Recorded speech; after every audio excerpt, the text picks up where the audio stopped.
Antes de irmos para o vídeo, não se esqueça de se inscrever no canal e ativar as notificações. Por isso, então, vamos ler 2 Coríntios 12, verso 1. Se é necessário que me glorie, ainda que não convém, passarei as visões e revelações do Senhor. Conheço um homem em Cristo que há 14 anos foi arrebatado até o terceiro céus. Se no corpo ou fora do corpo, não sei, Deus o sabe.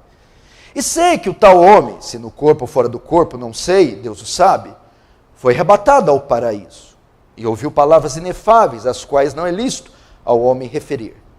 De tal coisa me gloriarei, não porém de mim mesmo, salvo nas minhas fraquezas.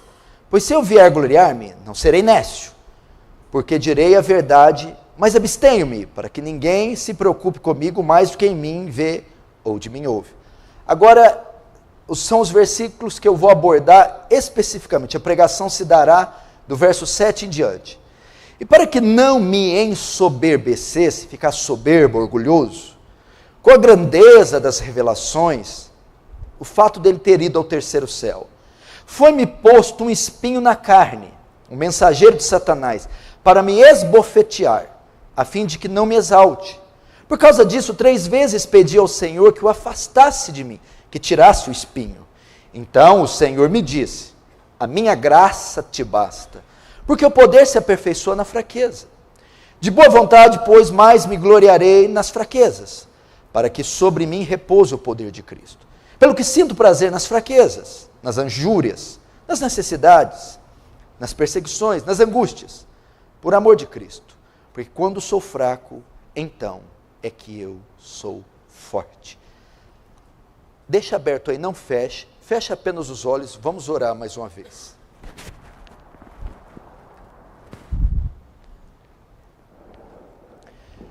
Pai Santo, a Ti a honra, a glória, o poder, o louvor e o domínio. Coloca temor em nosso coração ao nos dirigir a Ti, voltar o rosto a Ti.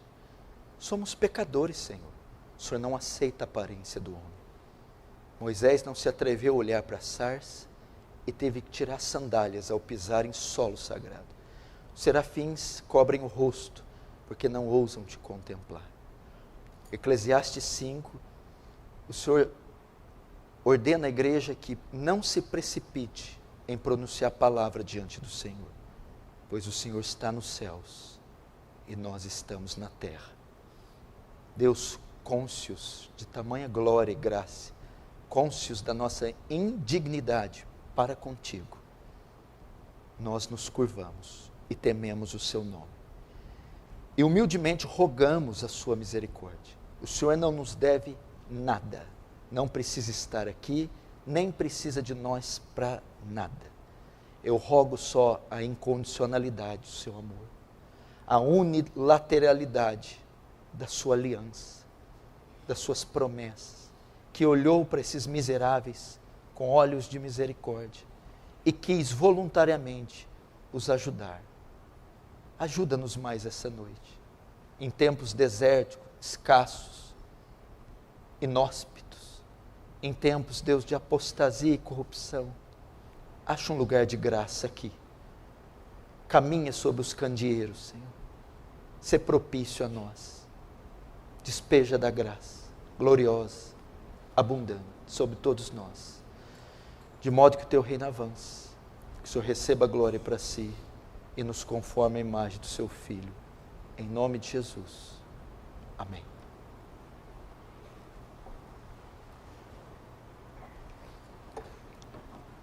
Irmãos, preste atenção aqui. Você sabe que a vida cristã não é uma vida fácil.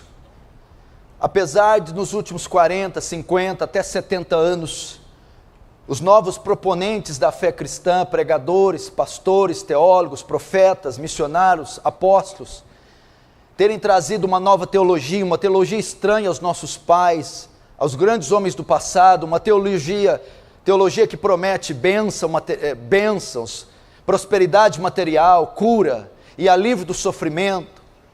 que ensinou para a igreja contemporânea que conversão, cristianismo e fé é sinônimo de paz, conforto e quietude. Nós sabemos que na realidade não é bem dessa maneira. A vida cristã na sua íntegra, vivida e obedecida fielmente aos mandamentos escriturísticos, ela é recheada de tribulações, perseguições, sofrimento, vales, desertos, intempéries. Elas marcam a vida do crente. Sofrimentos, tribulações não são incomuns ao evangelho nem ao cristianismo. Isso fica muito claro e não é novidade para mim nem para você. Isso já foi previsto na palavra. Quando você começa a ler os relatos tanto do Antigo e do Novo Testamento, você vê a história dos patriarcas, profetas e apóstolos, reis e os missionários que Deus enviou durante todo esse período da igreja. Você vê que a vida deles é marcada por dor, sofrimento, perseguição, tribulações e muita humilhação. Entretanto, meus irmãos, há um aspecto da vida do crente que às vezes talvez seja a grande incógnita. Muitos de nós somos submetidos a provas, a testes, passamos por aflições, claro, mas muitos de nós lutam, oramos, jejuamos para obter respostas e vitórias em relação a essas tribulações. E queremos que elas passem, que elas cessem. Queremos que a dor, por mais aguda que seja, um dia termine. Queremos que os alvos de nossas orações sejam físicos, emocionais, sejam de caráter espirituais, sejam dirigidos a pessoas, a conversão de pessoas. Queremos vê-las respondidas. Queremos ver o sucesso, o progresso, a vitória. Queremos conquistar as metas que traçamos e queremos ver os resultados positivos desse labor, dessa busca, dessas orações incessantes. Mas o bem da verdade é que algumas dessas áreas ficam durante anos sem resposta alguma. Algumas das áreas da nossa vida conhecem fracasso após fracasso. Deus simplesmente não move. Há áreas simplesmente que não progridem. Pessoas e entes queridos que são alvos de nossas orações simplesmente não se convertem, não abrem o coração para o evangelho.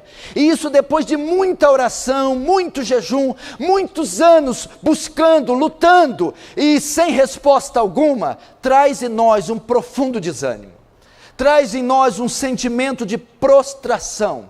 Afinal de contas, quanto tempo mirando em tais alvos, quanto tempo lutando ferrenhamente para o progresso de tais áreas, quanto tempo gemendo e orando horas a fio pela conversão de determinada pessoa.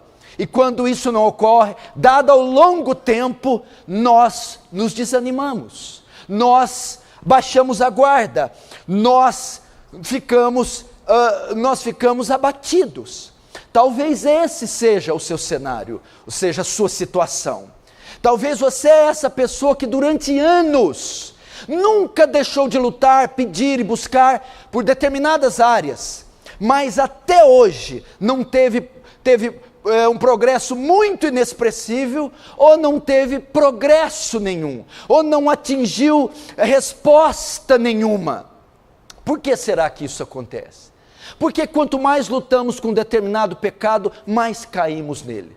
Porque quanto mais gememos por determinada deficiência em nosso caráter, mais ela se apresenta diante de nós. Porque quanto mais oramos pela conversão de tal pessoa, mais distante de Cristo ela está. Porque que a nossa fidelidade, santidade, justiça, muitas vezes é recompensada com hostilidade dos filhos, com rebelião dos filhos, com a dureza do marido, com as vergonhas públicas, sociais, ministeriais e profissionais. A nossa vida às vezes é marcada assim. O pagamento da nossa fidelidade a Deus, muitas vezes vem em forma de humilhação, vem em forma de fracasso, vem em forma de derrota, vem em forma de dor e sofrimento e dor. Eu quero dizer para você essa noite, que está assim há anos, que Tem determinadas áreas da vida que você não teve progresso nenhum, algum, e que convive dia após dia, mês após mês, ano após ano, com dor, sofrimento, humilhação e a falta de qualquer progresso. Eu quero dizer para você, não desanime. Isso tem uma razão de ser. Há um propósito em tudo isso. Você não está fora do perfil de Deus, não quer dizer que você não seja convertido, e nem que Deus tirou. Dentro do pacote da fé, dentro do escopo da vida cristã, faz parte você passar por isso. E eu quero, com a ajuda de Deus, à luz desse texto, aprender como lidar com isso.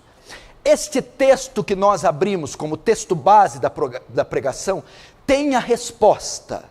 Ele traz a resposta, o porquê determinadas áreas não encontram progresso.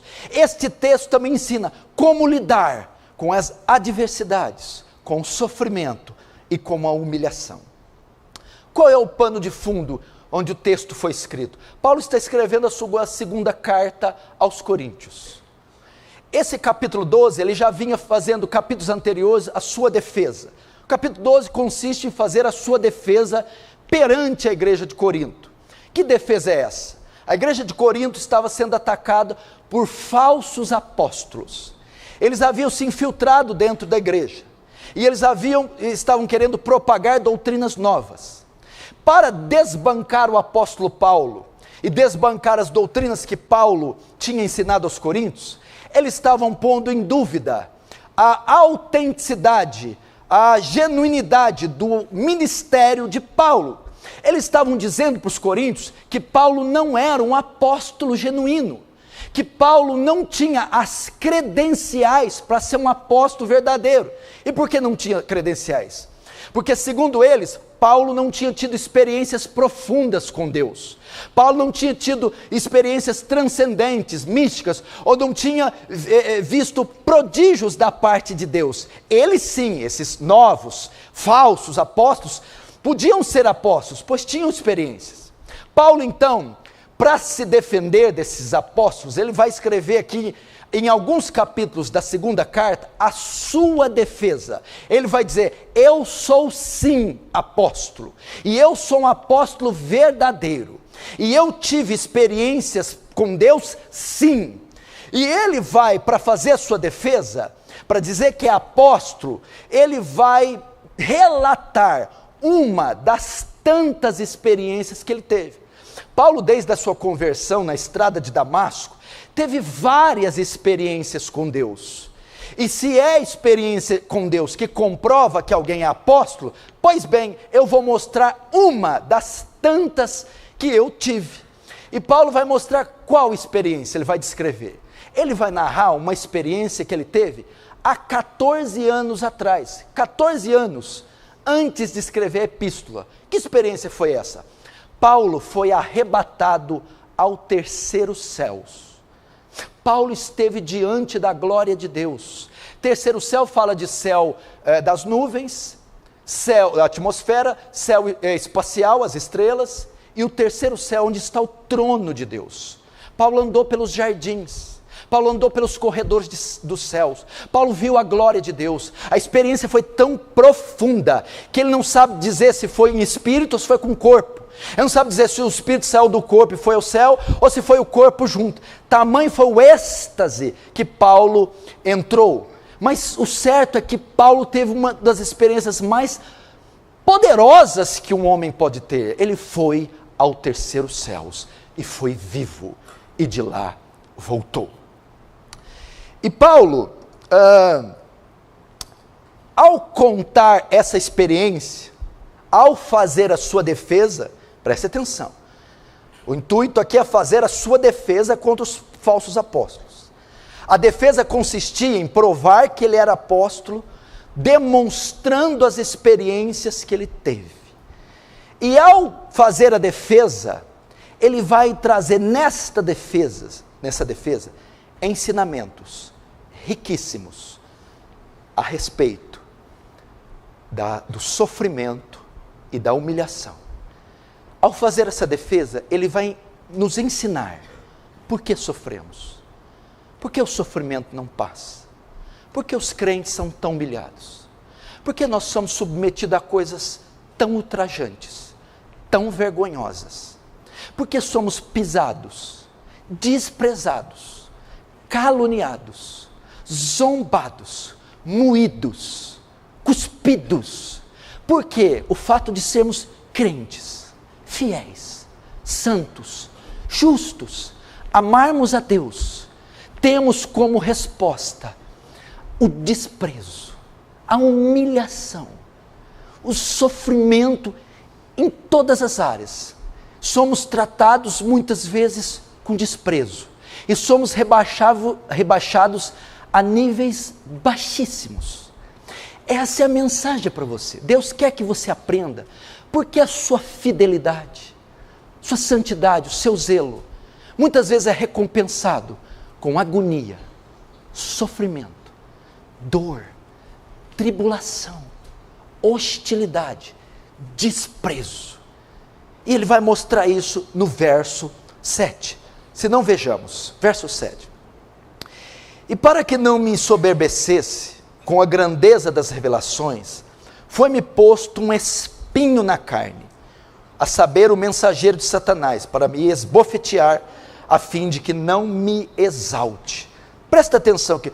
Primeiro ensinamento que Paulo quer nos trazer no tocante ao sofrimento e às humilhações. Presta atenção.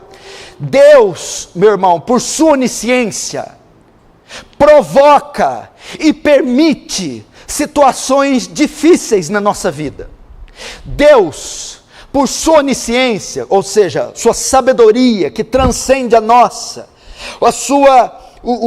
todo o saber de Deus, Deus, pela sua sabedoria, permite e provoca tribulações, sofrimento em nossas vidas. Paulo relata isso com a figura de um espinho. Ele diz que um espinho foi colocado na carne dele. Um espinho foi colocado no músculo, nos nervos, na pele, debaixo da unha de Paulo. O que quer dizer um espinho foi posto na carne? Bom, a palavra grega para espinho aqui tem alguns significados. Era usada para falar de a ponta de um anzol. Outro termo era usado para definir uma estaca, as pessoas que morriam por empalamento, uma estaca que atravessava o homem. Outros era uma farpa que entrava dentro da carne. Quem trabalha com madeira sabe que é uma farpa entrada e aquilo traz pus. E outros por espinho mesmo. Espinho, quando você vai manusear uma planta espinhosa, aquele espinho penetra na sua carne. Por que Paulo usa esse termo, um espinho na carne? Paulo quer remeter aqui que ele sentia muita dor. O espinho, quando crava, ele inflama a carne, traz pus, fica vermelho, inflamado, pus, e causa muita dor. Paulo está querendo dizer que ele foi submetido a algo semelhante a um espinho, a um aguilhão, a um anzol, a uma estaca cravada nele. Ou seja, ele passava por muito sofrimento, muita dor. Paulo, com esse termo, queria remeter dor e sofrimento. Meu irmão, você precisa entender que Deus permite dor e sofrimento em nossas vidas. Ser cristão é sinônimo de dor e sofrimento. Vida cristã não é sinônimo de colônia de férias. Não é sinônimo de paz e quietude. A realidade cristã muitas das vezes converge em dor e sofrimento. Agora, o que poderia ser esse espinho na vida de Paulo? O que era o que Paulo sofria? Paulo está querendo dizer que sofria muito. Paulo está querendo dizer que sentia muita dor. Paulo está querendo dizer que a vida dele, o ministério dele, ele era manifestado debaixo de muita dor. Algumas interpretações, alguns dizem que o espinho na carne de Paulo eram problemas físicos. enfermidades que ele enfrentava que não cessavam. Uns dizem que é o problema da visão, por exemplo, Paulo não enxergava e sofria muito, ou malária, vivia enfermo, com febre. Outros acham que o espinho na carne de Paulo eram problemas espirituais, demônios que atormentavam Paulo dia e noite, que não deixavam ele em paz. Outros entendem que o espinho na carne pode ser problemas morais, pecados que Paulo não vencia, pecados que assediavam, dominavam e fustigavam Paulo diariamente. Outros ainda vão ver o espinho na carne como perseguições. Paulo era constantemente perseguido por seus inimigos, não tinha sossego um minuto, eles queriam sempre matar Paulo, hostilizar, perseguir Paulo. Mas ninguém chega numa conclusão, o que pode ser espinho. Talvez Deus colocou dessa maneira na Escritura, para não definir em especial que área poderia ser o espinho, porque se Deus define uma área, ele exclui os outros irmãos. Por exemplo, se é apenas um problema físico, só iam identificar com essa passagem aqueles que sofrem fisicamente. Quem não sofre fisicamente ia dizer, eu não tenho espinho. Se fosse só um problema moral, todos que fossem enfermos diziam, eu não tenho espinho. O fato é de Deus não definir com precisão o que é o espinho, coloca todos os crentes nessa categoria. O que Deus está querendo dizer é que todos nós possuímos um espinho na carne. Todos nós lidamos com alguma espécie de tormento, com alguma espécie de tribulação, com alguma espécie de prova que nos molesta durante toda a nossa caminhada cristã. O que Deus quer nos ensinar aqui é que não existe crente que não sofra. Não há crente que não sofra, não há crente que não passe tribulações, que não passe vales, não há crente que não sofra. Jesus disse em João 16:31, no mundo tereis aflições. Essa é a ideia, meu irmão. Não há crente que não sofra. Você está aqui, meu irmão. Você está em alguma dessas categorias. Talvez o seu espinho seja o físico, um homem doente, uma mulher doente, que não tem saúde física, que sempre está dominado por remédios, que tem uma vida marcada pela debilidade física. Talvez você é um homem de problemas espirituais, você sempre se sente oprimido, parece que você é caçado pelo diabo, parece que a temporada de caça contra você se iniciou no dia da conversão e não te dá um minuto de sossego, setas, dardos, tentações, opressões que não te dão descanso um minuto. Talvez o seu espinho seja problemas morais, pecados que te dão uma surra, pecados que te abatem, pecados que você luta, mas não consegue exercer domínio, eles vivem te aterrorizando. Talvez os seus problemas sejam, o seu espinho na carne sejam perseguições, homens que vivem no seu calcanhar, calúnias, difamações, hostilidade, mentiras contra você marcam a sua vida. Talvez sejam outros problemas, seja o problema no relacionamento, você não consegue se relacionar, não consegue ter um parceiro, uma parceira, isso dura por anos. Talvez você não consegue fazer amigos, é uma pessoa sempre solitária, sempre antissocial, sempre estranha, e aquilo machuca você como espinho dentro de você, e esse talvez seja o motivo da sua dor. A primeira coisa então que eu aprendo, é que não há crente que não sofra. Por Deus não definir o que é o espinho, coloca todos nós nessa categoria. Esta área aí, meu irmão, esta área que penetrou em você, e que traz inchaço, inflamação, pus e dor constante, dor. Esta área da sua vida que te fustiga dia e noite, mês após mês, ano após ano, é o teu espinho. Segunda coisa que eu aprendo aqui é, o que? É Deus quem provoca o sofrimento, é Deus quem causa isso, É Deus quem permite o sofrimento. A Bíblia diz: foi-me posto em espinho. Alguém colocou o espinho em Paulo, não foi Paulo atrás do espinho. E aqui é uma menção de Deus. Deus colocou o espinho, Deus providenciou o espinho foi colocado a mando de Deus. Meu irmão, as tribulações vêm de Deus, as provações vêm de Deus. Gênesis 22 diz: e Deus pôs à prova a Abraão. É Deus, meu irmão. Deus é quem faz em sua onisciência. Ele sabe, Ele causou. Não vem do mal, não vem das trevas. A razão principal do sofrimento é Deus.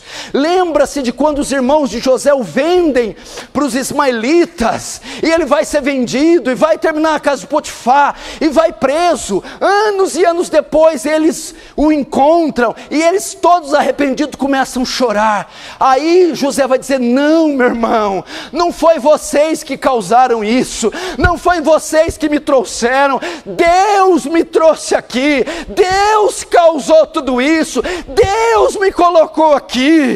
É Deus, meu irmão.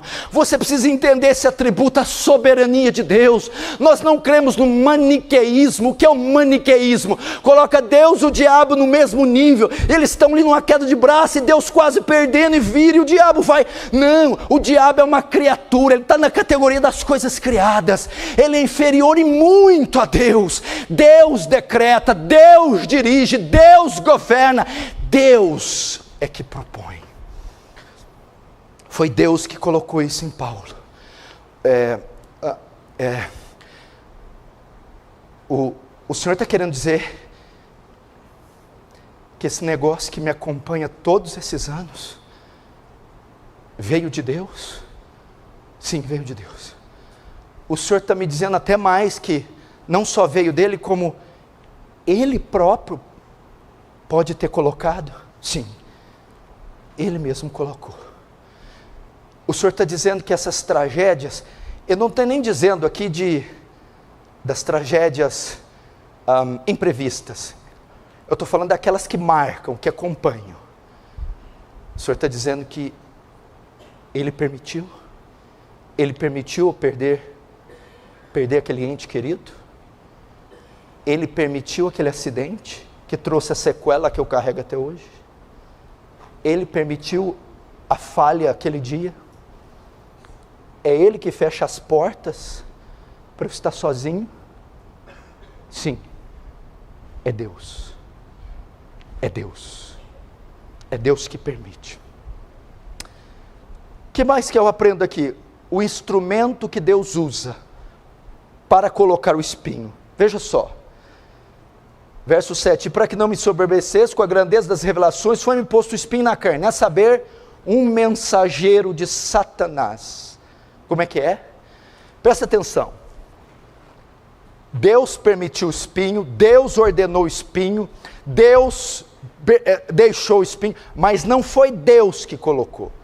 Deus enviou alguém. A Bíblia diz que foi um mensageiro de Satanás. A palavra mensageiro no grego é angelos, da onde vem a palavra angelos, ângelo, anjo. É um anjo de Satanás, um anjo do diabo, é uma forma para demônio.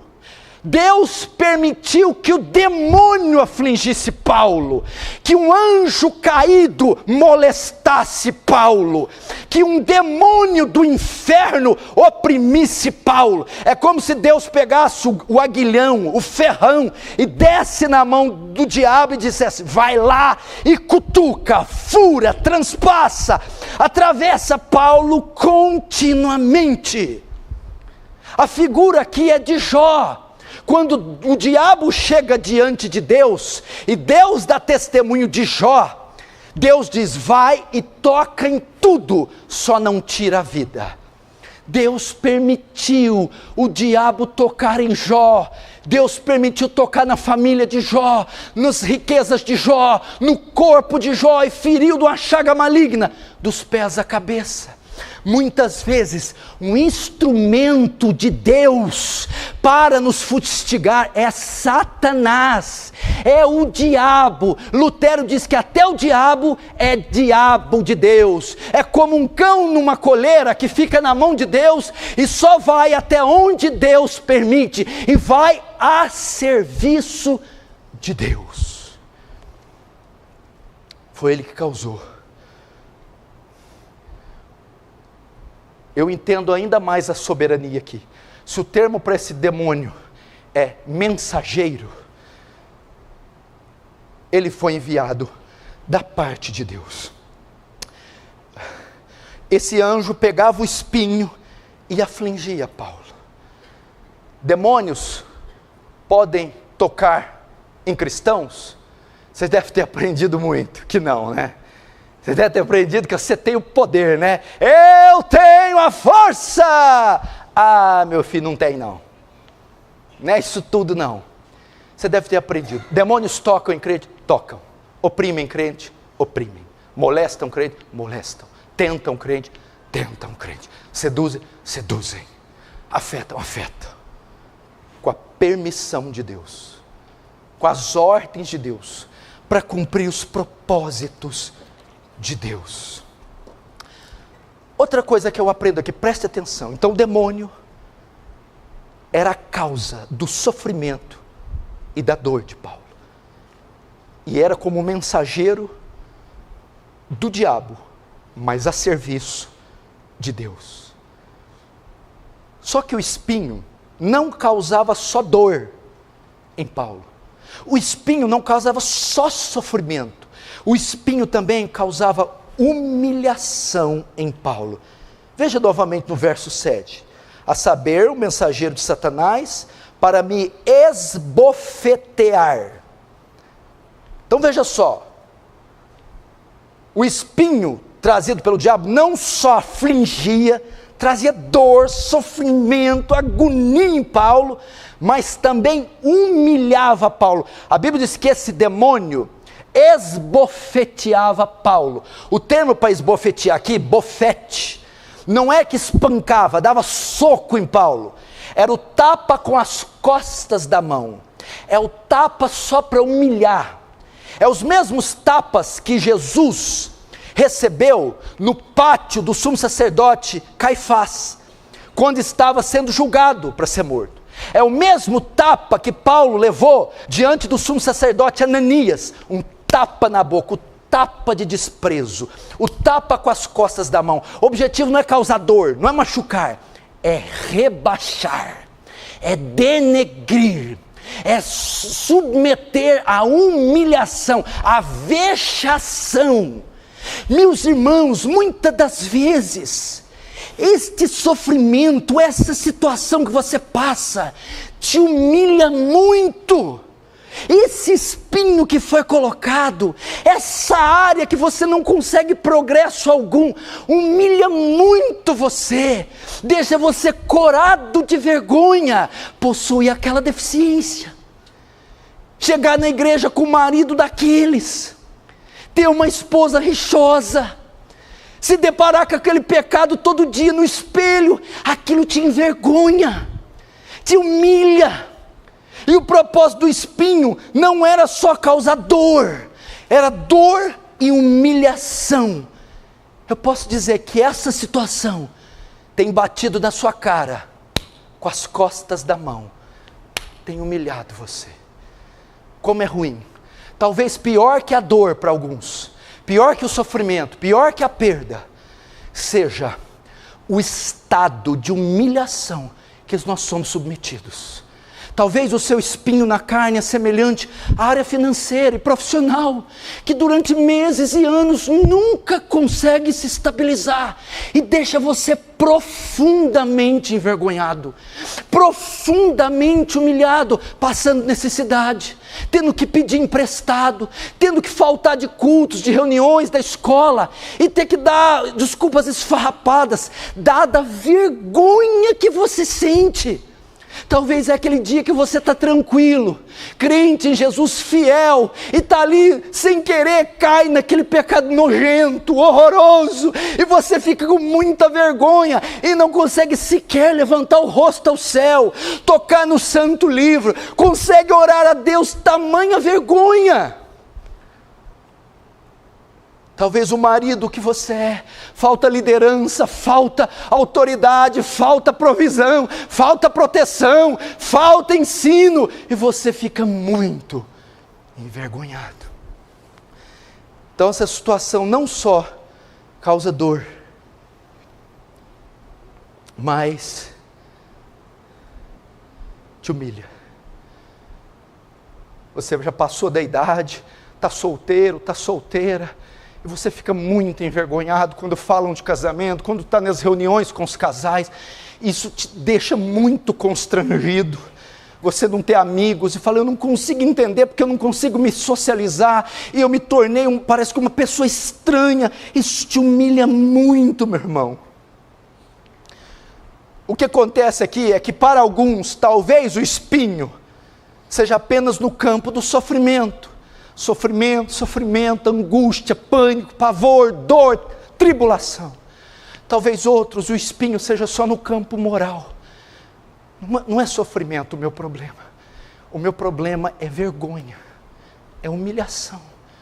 Pastor, como eu tenho vergonha do meu caráter, da minha língua grande, do meu jeito descontrolado, da minha ira, das minhas picuinhas. Vergonha, pastor, da família conjuntada, vergonha da arrogância que brota do meu peito, vergonha das debilidades, de ser tolo, estúpido. E talvez você seja a união dos dois, tanto sofrimento quanto vergonha. Tanto sofrimento quanto vergonha. Amém? Agora, por que Deus fez isso? Deus é relatado para nós como o quê? Como um pai. Você tem coragem de fazer isso, Gustavo? Olha para o Bernardo, seu filho. Você tem coragem de pegar um espinho e cravar na perna dele? Cravar na perna do menino, a pele lisinha, mimosa, uma criança inocente, o pai, pegar um espinho e cravar, e não permitir ser tirado. Porque Deus pega uma vara com a ponta na mão, dá na mão do nosso inimigo Satanás e fala, crava, judia, fustiga, molesta. E quando ele gemer de dor, não para não, aí pisa na garganta, em sinal de humilhação. Por que Deus faz isso? Por que você está aí sentado, é fiel e está passando isso? Só Deus sabe como você chegou aqui, o que você passou essa semana, como é que foi esse ano para você. Para que isso? O que está adiantando ler, ser fiel, ser honesto, mudar para Franca, congregar nessa igreja? É uma vergonha atrás de outra, uma humilhação atrás de outra, é sofrimento, e eu me escondo nos cantos da casa, debaixo do chuveiro, do travesseiro, em agonia de choro, e dizer, o que é isso, Deus? O que é isso? Deus agora, Paulo está só fazendo a defesa dele, e relatando a revelação, mas Deus agora vai mostrar o porquê. Ele pega o espinho, bota na mão do diabo, e permite. O espinho, na verdade, escute, não é maldição, é bênção. O espinho é providência divina. Providência divina. Pastor, peraí, não, deixa eu ver se eu ouvi bem. O senhor está dizendo que essa baixeza que eu estou sendo submetido, além de vir de Deus, é provisão para mim, é livramento, é bênção, é. Se não, vejamos, veja só, qual foi a causa do espinho? Verso 7, e para que não me ensoberbecesse, foi-me colocado o espinho na carne. Agora a última palavra, a fim de que não me exalte, ok? Não me exalte. Presta atenção. Por que foi colocado o espinho? por causa das revelações que Paulo teve, da grandeza do que ele viu. O que ele viu? Nada mais, nada menos que o trono de Deus, a glória, a eternidade, coisas insondáveis. O que ele viu lá é tão profundo, é tão poderoso, é tão dinâmico, é tão tremendo, que ele diz: eu vi coisas inefáveis. Aí o que acontece? Para que ele não se exaltasse, ficasse soberbo, arrogante, prepotente, que ele não se elevasse acima do que ele era, o que podia levar ele a ficar soberbo? As coisas que ele viu, os dons que ele recebeu, o chamado dele. Ele escreveu 13 epístolas, e notem, a visão que ele recebeu não foi agora, foi há 14 anos atrás. Por quê? Ele não seria o apóstolo que ele foi sem as experiências. Deus sabia que ele ia enfrentar chacais, igual o Sérgio Moro está enfrentando, igual o Paulo Guedes enfrentou 2 meses atrás. Chacais, bestas, feras, monstros, que ele ia ter muitos desafios, muitos obstáculos, muitas dificuldades. Então Deus dá uma experiência incomum a Paulo, mostra os seus aposentos, o terceiro céus. Mas tamanha foi a glória, o chamado de Paulo, os dons que deu, o poder, tamanho era a honra que ele deu, que Deus disse: você pode ficar soberbo, se exaltar, pode cometer o mesmo pecado de Lúcifer, pode se achar que é maior do que é, então vou colocar esse espinho para te manter humilde, quebrantado, fiel, para olhar para mim, para depender de mim, para não sair do caminho, para orar a mim, para santificar você. Essa é a ideia. O que Deus faz? Presta atenção. Ele também nos deu uma experiência. Ele também nos deu uma iluminação. Paulo tinha uma iluminação, um conhecimento. Paulo tinha uma graça que poucos tinham. Nós também, em comparação aos ímpios, somos revestidos de uma graça, de uma luz, de um conhecimento que nos faz distintos de qualquer outro. Outra coisa é que, passos seguintes, Deus dá dons para nós, chama nós para o ministério, dá sabedoria, dá conhecimento, dá dom, dá poder, entrega o ministério, dá riquezas, e isso pode nos levar o quê? A nos ensoberbecer. O que Paulo está dizendo aqui é que todos vocês são potenciais para serem soberbos, que nós temos potencial para sermos soberbos, para esquecer de Deus, para nos achar que somos maiores do que somos, e por causa do quê? Do que Ele nos deu. Ele nos dá dom, nos dá talentos, nos dá riquezas, Ele nos dá ofícios, e nós temos a inclinação de quê? De nos exaltar. Somos potenciais para a soberba. Em razão disso, para não nos ensoberbecermos, sairmos do caminho, para não pecarmos contra Deus, Ele coloca o espinho. A palavra aqui, ensoberbecer e exalte, para que eu não me ensoberbecesse, a fim de que não exalte, foi colocado o espinho na carne. A palavra grega para ensoberbecer e exalte é a mesma, quer dizer hiper. O que quer dizer hiper? Além de, acima de e mais que. Paulo está dizendo: foi-me colocado um espinho na carne, sofrimento, para que, por causa dos dons do homem que eu me tornei, eu não vá além de, não esteja acima de, e não pense que eu sou mais que. Deus faz isso com você, te humilha. Deus permite o sofrimento para você não pensar que pode estar além de, que é mais do que, ou que está acima de. Você não está acima de ninguém, não é mais que ninguém, e não vai além de ninguém. É isso que ele falou para Paulo. A ideia é assim que ele está passando os coríntios. Eu escrevi 3 epístolas, curei com lenços, fiz cego ver, ressuscitei mortos, Eutico, eu curei coxos, escrevi a maior parte dos livros da Bíblia. Mas isso não me faz mais do que ninguém. Não me deixei além de ninguém. E não me coloca acima de ninguém.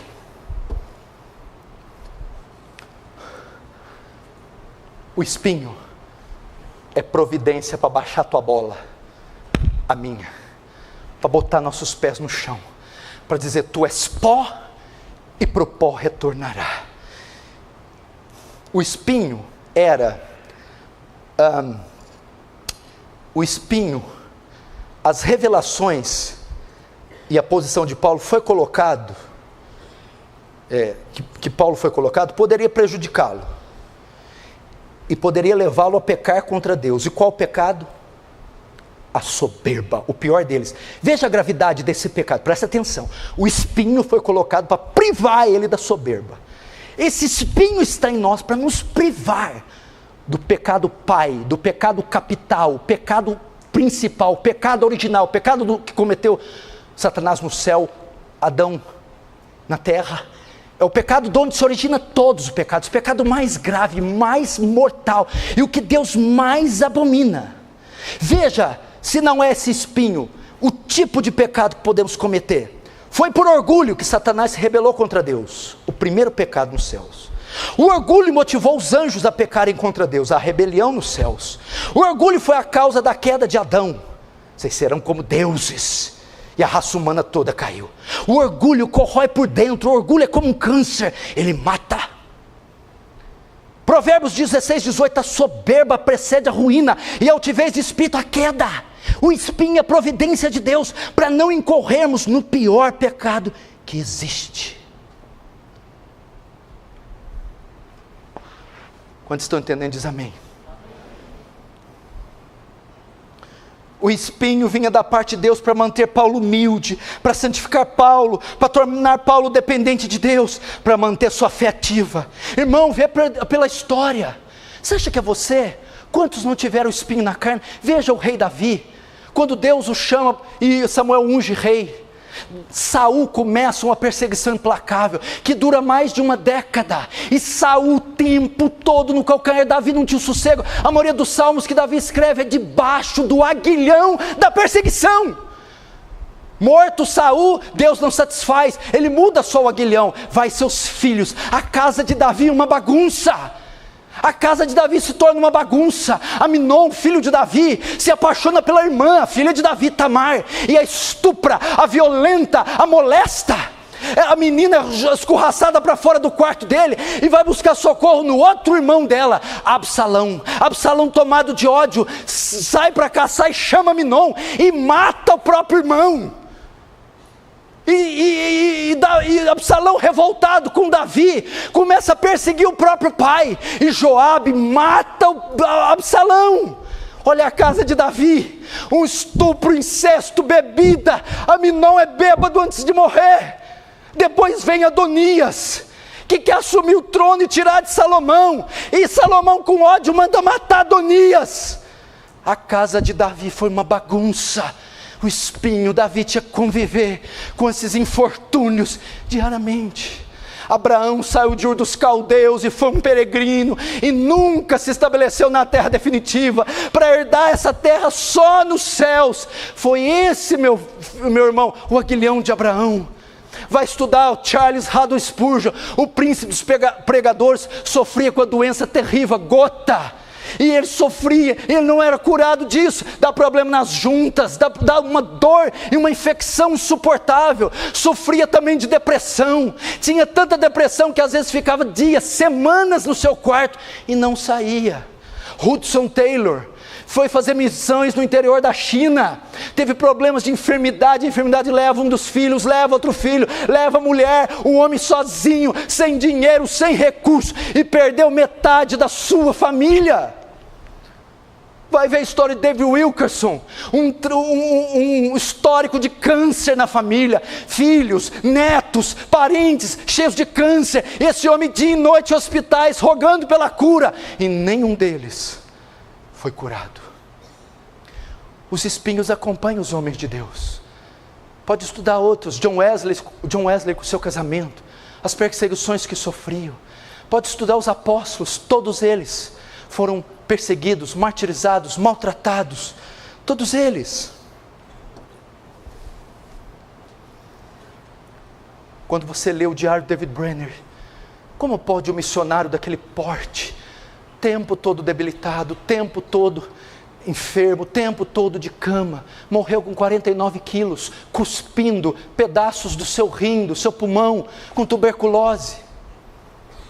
São os espinhos, para não deixar esses homens soberbos. Se você estudar os puritanos, na época da Maria Sanguinária, esses homens tinham uma morte precoce, eram assassinados, as mulheres tinham 20 filhos, somente 9 ficavam vivos, perdiam os filhos no parto, perdiam os filhos para a fome, perdiam os filhos para a peste, perdiam os filhos para a espada. A geração puritana foi formada debaixo de dor, de sofrimento, nunca teve um tempo que eles não sofreram. É a geração de Colosso. Para quê? Providência. Manter você com os olhos abertos, acordados, santos. Agora vamos ver a nossa atitude diante do sofrimento. Qual é a sua atitude diante dessa vergonha do sofrimento? Verso 8. Por causa disso, 3 vezes pedi ao Senhor que o afastasse de mim. Até aí. O que Paulo fez? Presta atenção, olhe para mim. Em razão de tanta dor, em razão de tanto sofrimento, de tanta humilhação. Como eu disse ontem, o termo grego para espinho aqui pode ser também estaca. Imagina um homem com uma estaca atravessada, o quanto isso não dói, o quanto isso não causa agonia, o quanto isso não humilha.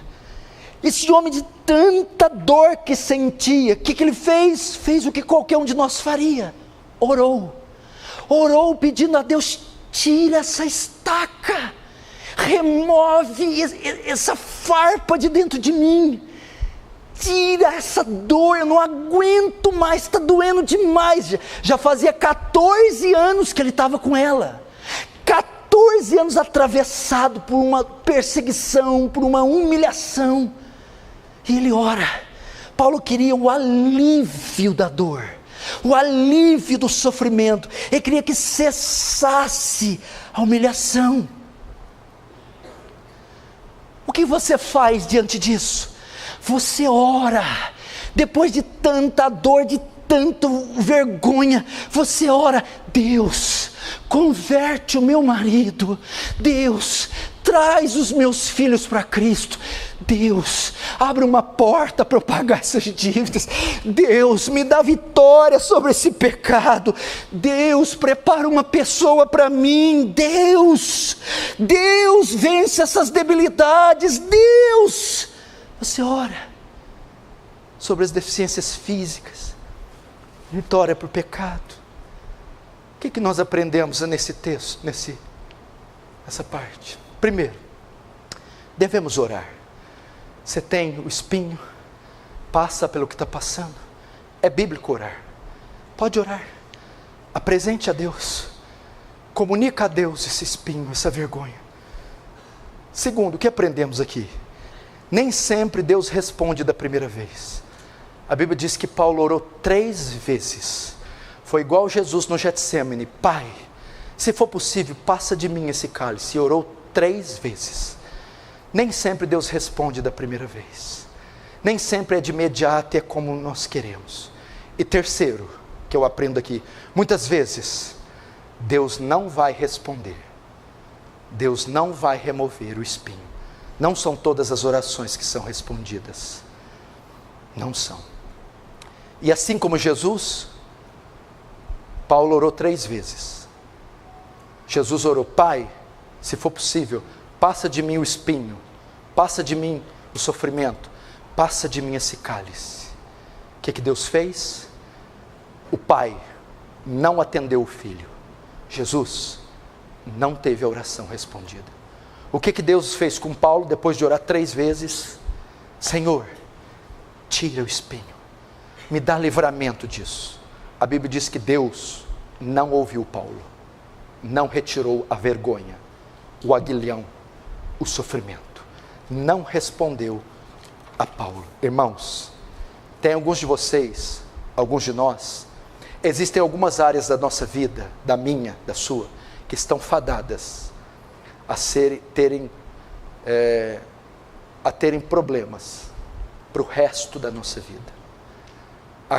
Tem áreas da nossa vida que vamos com elas carregar traumas, dores, humilhações até o último dia de vida. John MacArthur uma vez foi visitar um senhor em um hospital. Ele estava deitado com problemas gravíssimos, ele tinha 78 anos, estava para morrer. John MacArthur foi lá orar e foi consolar aquele irmão. Esperava ouvir tudo dele, afinal de contas está morrendo, esperava ele falar muitas coisas. Quando ele chega lá e vai consolar o homem deitado, sabe, John, eu estive pensando aqui, eu estou com 78 anos, prestes a morrer, e eu nunca venci o vício da pornografia. John MacArthur diz, uau, 78 anos, prestes a morrer, e é isso que ele fala para mim. Há pessoas que lutarão com essas coisas até o final da vida. Agora, qual é a solução de Deus para o sofrimento? Presta atenção. O objetivo da carta, do texto, é consolar Paulo, não é humilhar mais Paulo, não é fazer o espinho mais dolorido. A intenção aqui é de trazer alívio, solução, e é isso que Paulo vai nos mostrar agora. Deus não tirou, mas então qual é a solução para o espinho, para a vergonha, para a humilhação? Vamos ver o verso 9. Então Deus me disse, a minha graça te basta, porque o poder se aperfeiçoa na fraqueza. De boa vontade, pois mais me gloriarei nas fraquezas, para que sobre mim repouse o poder de Cristo. O que acontece? Preste atenção. Paulo gemendo, e é Paulo, meu irmão. Deus não responder eu é uma coisa, Deus não responder você é uma coisa, Deus não responder uma súplica de Paulo é outra coisa.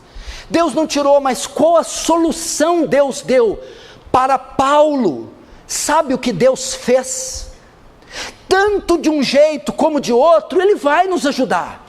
Tanto removendo o espinho, porque causa alívio imediato, como não removendo, Ele vai nos ajudar. Saiba disso, Ele removendo ou não, o Senhor jamais vai desamparar você. Qual foi a solução para Paulo, já que ele não removeu? Ele disse, Paulo, eu não removerei. Por quê? Porque a minha graça te basta. O que significa esse versículo? Paulo, eu não livrarei você da dor, do sofrimento, nem da vergonha, não removerei o aguilhão, mas eu vou conferir graça, eu vou dar graça a você, para você suportar a dor, suportar o mensageiro do diabo, suportar esse pecado. Eu vou conferir poder, vou conferir recursos, para você lidar com essa falha moral, com essa perseguição, com essa doença, esse problema físico. É isso que Deus faz. Ele poderia aliviar o sofrimento tirando o espinho. Entretanto, mesmo não tirando, Ele confere graça para suportar. Amém? Ele dá graça, poder, recursos para lidar com tamanhas debilidades. Minha presença. O que eu aprendo aqui? Escute, presta atenção. Às vezes, Deus tira o espinho. Deus tira. Você ora, aquele pecado maldito, aquele ente querido, aquela área, aquela dívida, seja o que for. E Deus tira. Há casos que chega uma pessoa homossexual na igreja e ora, busca a Deus, e Deus liberta ela completamente. Há casos de casamento que estão a ponto de assassinar um ao outro, e divórcio certo, que Deus simplesmente converte os dois e vira uma beleza. Há casos que dívidas são pagas, há casos que problemas morais são respondidos, maturidade, não sei. Existem casos que Deus tira o espinho. Segundo, existem casos que Deus remove o espinho depois de muito tempo. Ele vai tirar, mas vai demorar. Por quê? Porque nesses 5, 10, 15, 20 anos, o espinho serviu aos propósitos de Deus. O espinho te amadureceu, santificou, o espinho cumpriu os propósitos de Deus. Deus não tem mais utilidade do espinho, Ele tira. Primeiro, às vezes você ora, Ele tira. Segundo, Deus tira após muito tempo. E terceiro, existem outras vezes que Ele jamais vai remover o espinho. Você terá que conviver com tal situação para o resto da sua vida.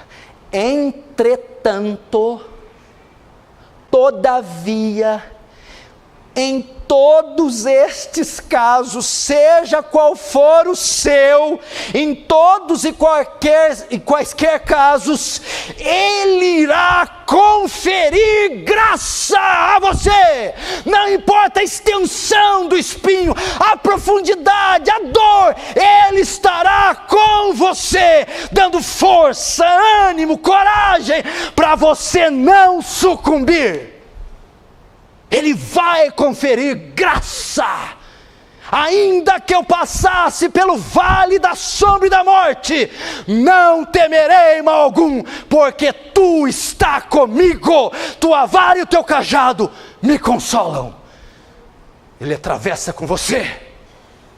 Já viu quando você vai tomar uma injeção, vai fazer uma cirurgia, vai para uma mesa operatória, e tem aquela mãe, aquele pai, aquele esposo, aquele amigo que dá a mão para você e que segura e fala palavras de conforto e diz: eu estou com você, eu estou com você, eu passo com você, não temas, pois Deus é este amigo que nessa situação dá a mão para você e diz: aguenta, eu estou aqui, eu não te deixo, eu passo com você. É isso que Deus faz. Amém? Vimos. Estou terminando, não fique nervoso e não olhe no relógio. Quem olhar, eu vou acrescentar 15 minutos da mensagem.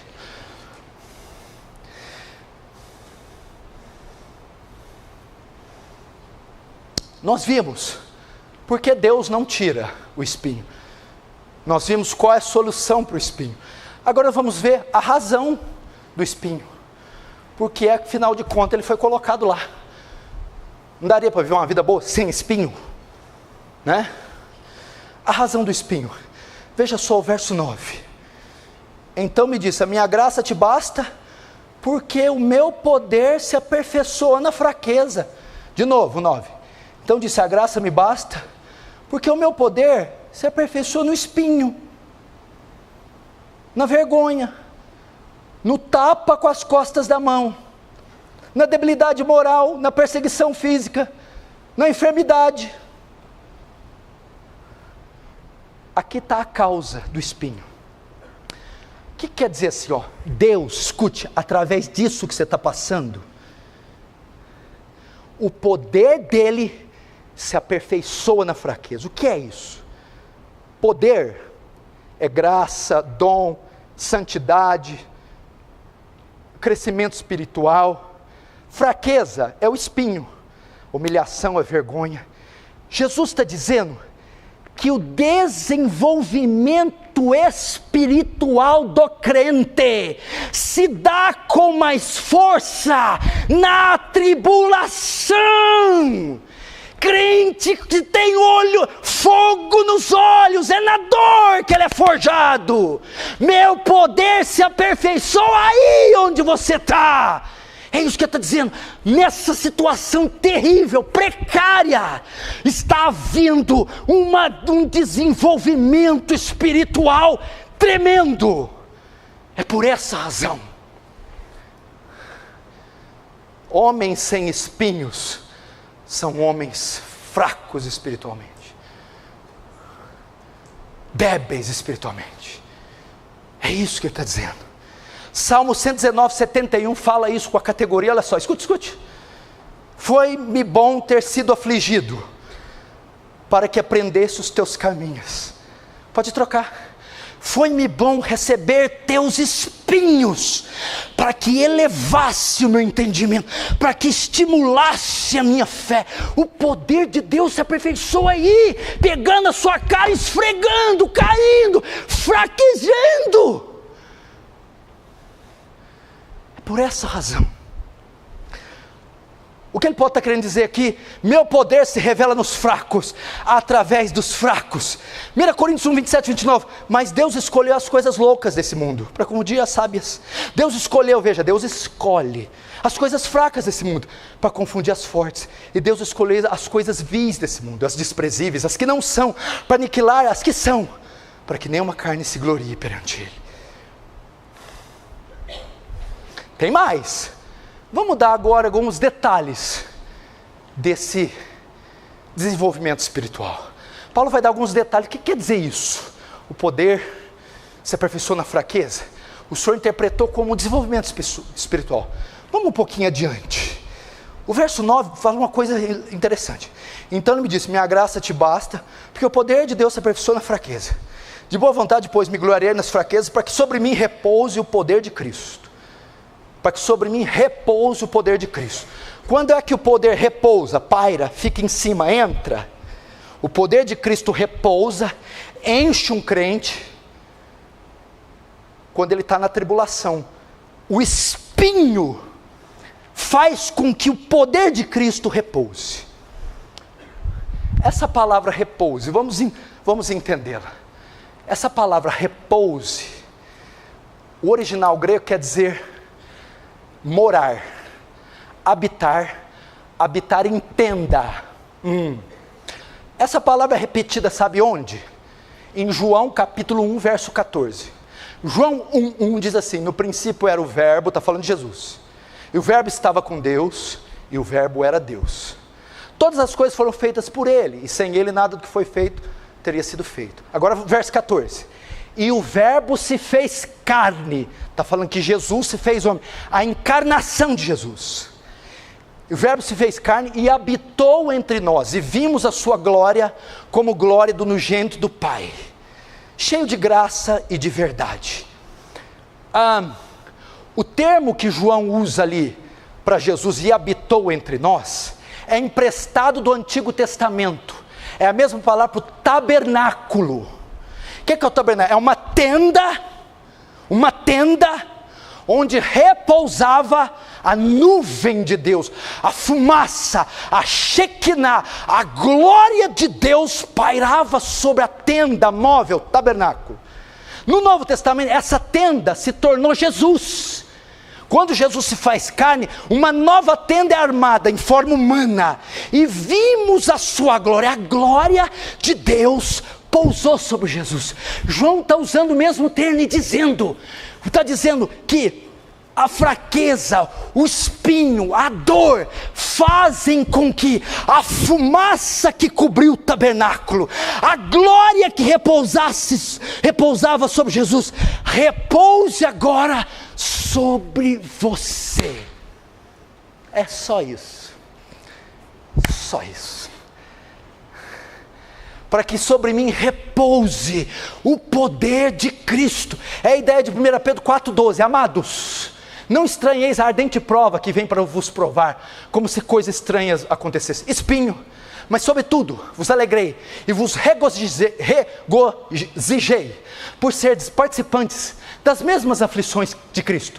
Porque se pelo nome de Cristo sois vituperados, espinho, bem-aventurados sois vós, que tem o espinho, porque sobre vós repousa o Espírito da glória de Deus. É por isso que Ele botou o espinho,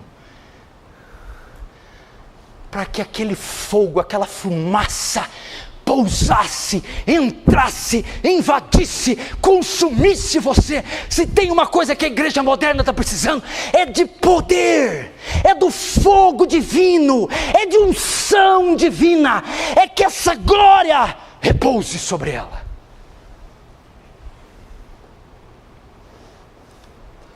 Agora, 2 tópicos e eu termino. Nossa atitude para com o sofrimento, qual deve ser? uma vez que você sabe disso. Verso 9, olha lá. A minha graça te basta porque o poder se aperfeiçoa na fraqueza.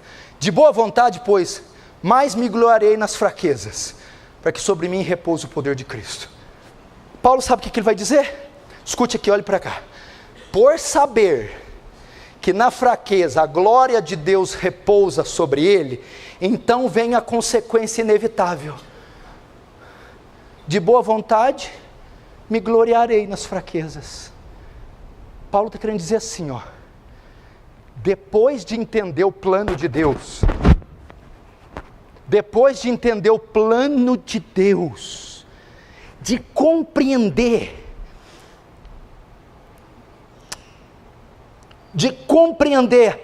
a razão do sofrimento, depois de entender o porquê desse espinho, por que ele não é removido e o que ele causa, eu me glorio de ter ele, eu sinto prazer em ter ele, é motivo de alegria para mim sofrer por amor de Cristo. Ele está parafraseando o que Tiago falou. Meus irmãos, tende por motivo toda alegria, o passardes por várias provações. O que Deus está nos ensinando é que depois da revelação que foi dada aqui, no tocante ao sofrimento, ele não pode mais ser motivo de tristeza para você. Tem que ser de alegria. Tem que ser de alegria. Essa deve ser a sua atitude. Por que tem que ser de alegria? Visto o que ele causa em nós. Ele nos aperfeiçoa, nos desenvolve, faz a glória de Deus repousar. Agora o verso 10, vamos para a conclusão. Conclusão? O sofrimento não é tão ruim como pensamos. Se não, vejamos verso 10. Pelo que sinto prazer nas fraquezas, nas injúrias, nas necessidades, nas perseguições e nas angústias, por amor de Cristo. Até aí, olhe para cá. Conclusão? Sabe o que esse verso 10 diz? Pensando bem, ferpa, estaca, pensando bem, aguilhão, até que você não é tão ruim assim. O que Paulo está dizendo aqui é que o sofrimento não é tão ruim como pensamos. O sofrimento deve ser causa de alegria, pois é uma evidência do trabalhar de Deus em sua vida. Sabe por que Paulo sente prazer? Não é que ele era masoquista, não. A ideia aqui é o espírito do aguilhão. Não o aguilhão em si, mas o que ele trazia de bom. O sofrimento deve causar alegria em você. Por quê? Porque o sofrimento é uma prova da filiação, que você é filho de Deus. O sofrimento é um método de santificação, purifica você. E o sofrimento é uma demonstração do amor de Deus. Sabe como eu provo isso? Aguenta aí, estou terminando. Olha só, eu vou mostrar o amor, a santificação e a certeza da sua salvação através do espinho. Escute, Hebreus 5. Vocês esqueceram da palavra de ânimo que lhes foi dirigida como filhos? Filho meu, não despreze a disciplina do Senhor, o espinho, nem se magoe com sua repreensão, pois o Senhor disciplina a quem Ele ama. Eu acho que se a marca da besta é o chip, a marca do crente é o espinho. Porque é só quem Deus ama que Deus finca o espinho no miserável. Olha que coisa linda. Filho meu, não despreza, pois o Senhor disciplina quem ama e castiga, espinho, todo aquele a quem aceita como filho. Verdadeiro crente, o salvo, é uma prova do amor e da sua conversão. Se o chicote está constantemente nas tuas costas, tu é crente, meu chapa. Suportem as dificuldades, o espinho, recebendo-as como disciplina. Deus os trata como filhos, pois qual filho que não é disciplinado por seu pai? Qual filho que não é disciplinado por seu pai? Mas Deus nos disciplina para nosso bem. O aguilhão é para o bem. O espinho é para o nosso bem, meu irmão. Você vai dormir hoje e pedir para sua mulher te apalpar. Se não estiver doendo em lugar nenhum, ora, você está perdido. Tem que ter alguma coisa com pus, porque é para o teu bem, para que participemos da sua santidade. Deus está te santificando através desse aguilhão. Aí termina assim, ó. Nenhuma disciplina parece ser motivo de alegria no momento. O espinho não traz alegria na hora. Mais tarde, porém, produz frutos de justiça e paz para aqueles que por ela foram exercitados. O meu poder se aperfeiçoa na fraqueza. Na hora parece que não está virando nada. E pastor, é só queda, vergonha, pecado, tristeza. Mas depois produz fruto pacífico. O poder está sendo aperfeiçoado. Tu não vai ser mais o mesmo crente. Você vai entrar em outro patamar. Agora a última frase. Porque quando sou fraco, então é que sou forte. A palavra fraco no grego é astênio. Ser débil. Estar sem força. Sem energia. Estar carente de recursos. Forte é dunatos. Da onde se vem? Dunamis. Capaz, poderoso, potente. O aguilhão te faz asteneio, sem recursos. Nada trago em minhas mãos, só em tua cruz me apego, sem força, débil, vazio de si, pobre de espírito. Mas asteneio te leva até dunamis, que te enche de dunamis, de capacidade, força, poder, potência. A ideia aqui, ao contrário do que o mundo pensa, quando somos humilhados, abatidos, envergonhados, para o mundo é sinal de derrota, de fraqueza. Não. Para nós, quando estamos nesse estado, é nessa hora que estamos fortes, é nessa hora que a nossa fé dilata, é nessa hora que somos dependentes de Deus, é nessa hora que nós vemos a glória de Deus. Amém? Amém? Vamos fechar os olhos e orar então. Gostou do vídeo? Então não se esqueça de se inscrever no canal e acionar as notificações. Estamos pedindo isso por conta das novas normas do YouTube. Para isso é necessário seguir 3 passos: se inscrever no canal, ativar as notificações clicando no sininho ao lado do botão inscreva-se e curtir o nosso vídeo. Fazendo isso, você irá contribuir com o canal e ajudará a levar o Evangelho para mais pessoas. Deus abençoe.